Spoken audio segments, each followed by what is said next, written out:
Peut-on s'améliorer si on ne sait pas se mesurer? À cette question, je vous invite à me répondre dans le chat et je me ferai le plaisir de vous lire et de vous répondre. C'est quoi un indicateur de performance?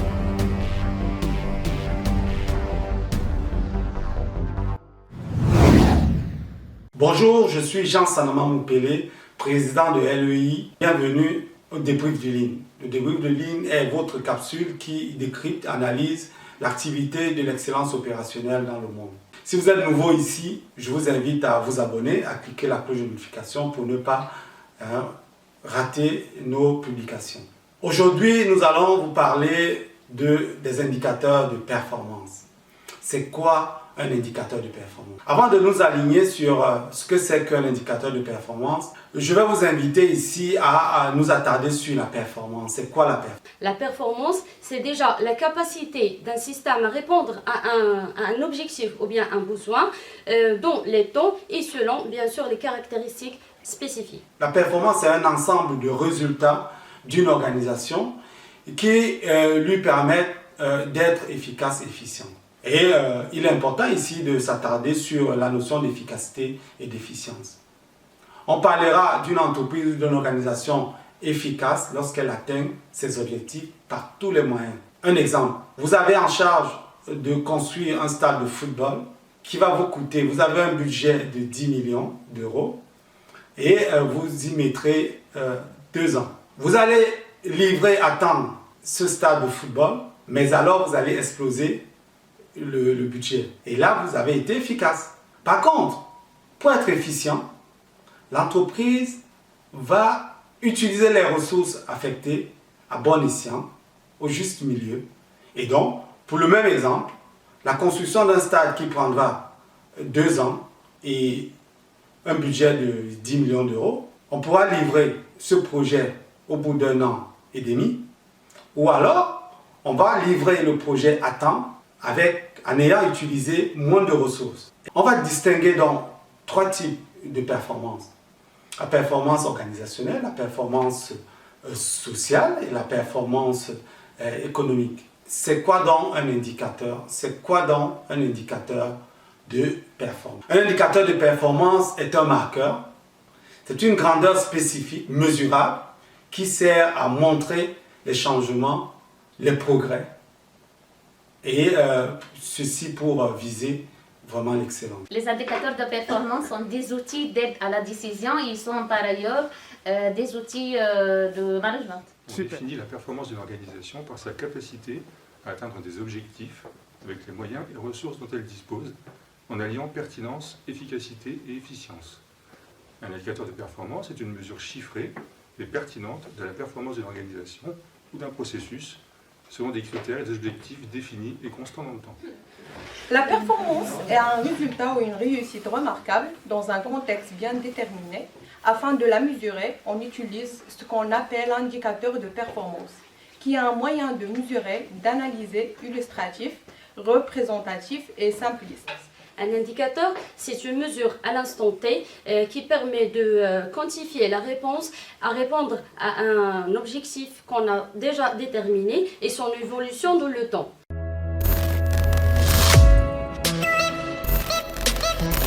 Qui utilise les indicateurs de performance dans une organisation? Eh bien, à cette réponse, je vous dirais tout le monde devrait utiliser les indicateurs de performance. Qu'on soit manager ou opérateur, il est important de mesurer sa performance. Et maintenant, où retrouve-t-on ces indicateurs de performance? On va retrouver ces indicateurs de performance dans des tableaux de bord, dans nos bureaux, des managers, dans des tableaux de management visuel.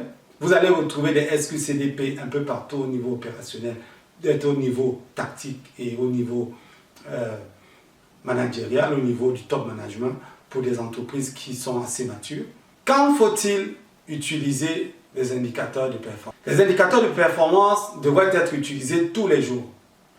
La performance se vit tous les jours et on doit la mettre sous contrôle tous les jours, que ce soit au niveau du top management, du middle management ou alors au niveau opérationnel.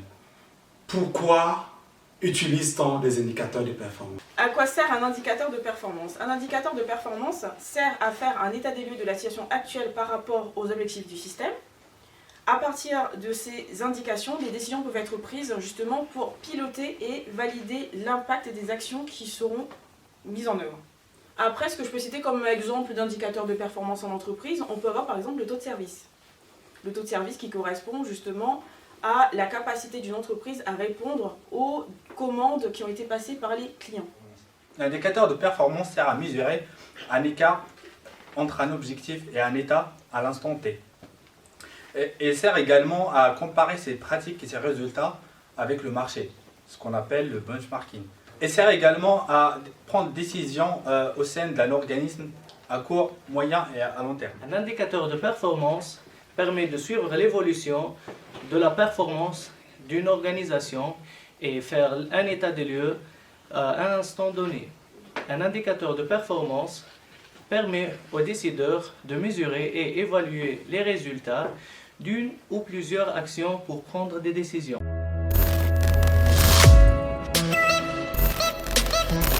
Nous allons aborder à présent le retour d'expérience. Premier retour d'expérience, c'est la confusion que nous faisons avec le terme KPI. On appelle tout indicateur de performance KPI. Ça, c'est une confusion énorme.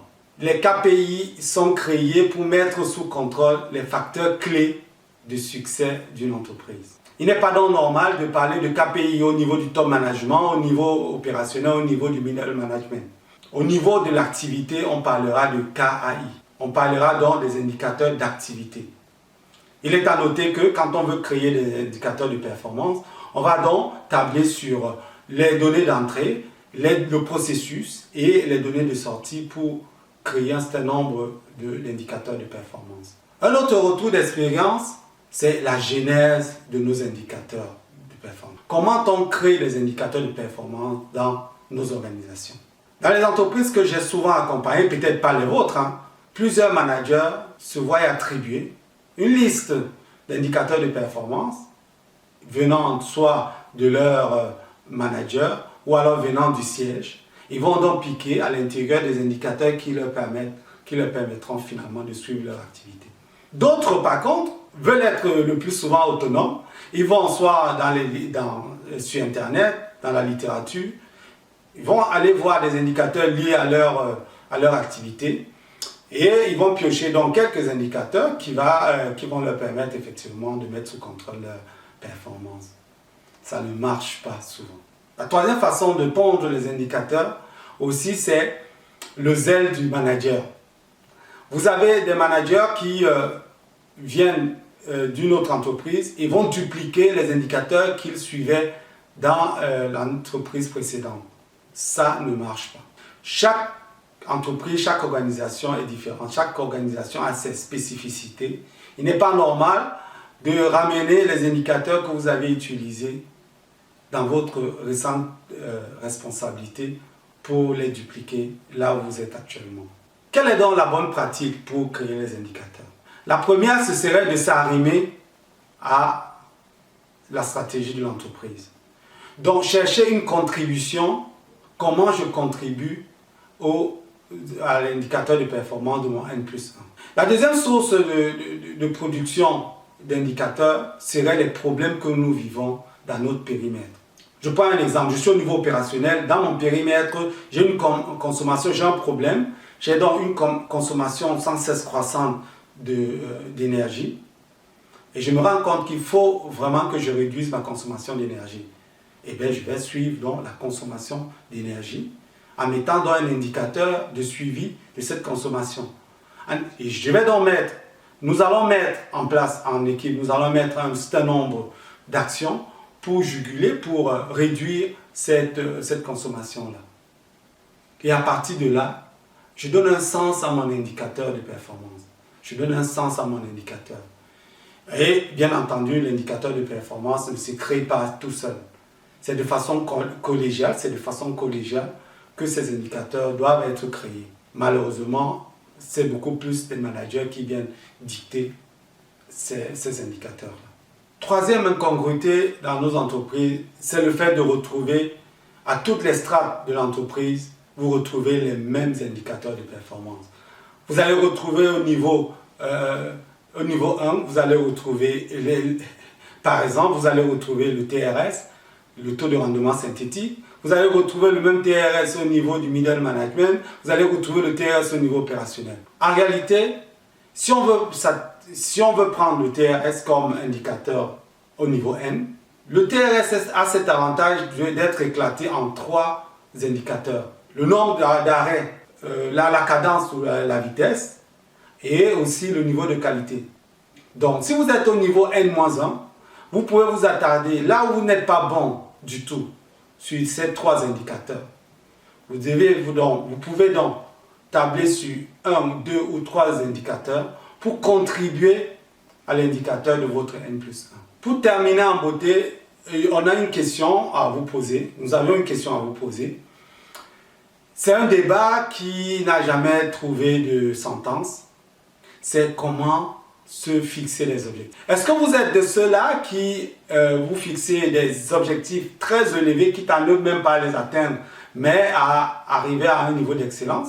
Ou alors vous êtes de ceux-là qui pensent que ce serait mieux pour motiver vos collaborateurs de mettre des objectifs facilement atteignables? Dites-le moi dans les commentaires, ça fera l'objet de la prochaine capsule. Quelles sont les bonnes pratiques pour mettre en place, pour se doter des objectifs SMART. Sur ce, je vous remercie d'être arrivé à la fin de cette capsule. Si vous avez aimé, n'oubliez pas de mettre un like, de mettre des likes, pluie de likes, et de partager massivement pour effectivement non seulement nous encourager, mais aussi partager ces expériences avec les différents managers qui aimeraient avancer au niveau de leur performance. Je vous remercie. Bye bye.